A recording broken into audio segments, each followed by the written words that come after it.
काय आहे यामागची पौराणिक कथा? चला जाणून घेऊया. तर एका पौराणिक कथेनुसार भगवान विष्णूंनी ब्रह्मदेवाला विचारलं की या विश्वाचा सर्वोत्तम निर्माता कोण आहे? त्यावर उत्तर देत ब्रह्मदेवाने स्वतःला श्रेष्ठ म्हटलं.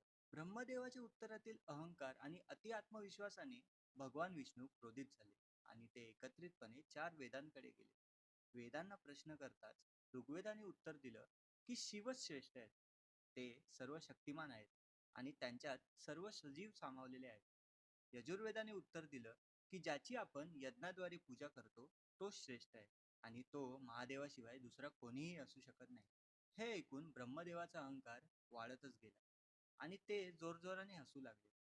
त्याच क्षणी महादेव दिव्य प्रकाशाच्या रूपात तिथे प्रकट झाले. त्यांना पाहून ब्रह्मदेवाचे पाचवे मस्तक क्रोधाने भरले. त्याच वेळी महादेवानी ब्रह्मदेवाचा अहंकार मोडण्यासाठी काळभैरव म्हणजेच मृत्यूचा अधिपती याचा अवतार घेतला. रागाने पेटलेल्या भैरवाने ब्रह्मदेवाचे क्रोधित डोके धडापासूनच वेगळे केले. त्यामुळे महादेवाला ब्रह्महत्येचं पाप लागलं. या पापातून मुक्त होण्यासाठी भगवान शंकराने भैरवाला सर्व तीर्थक्षेत्रांना भेट देण्यास सांगितले.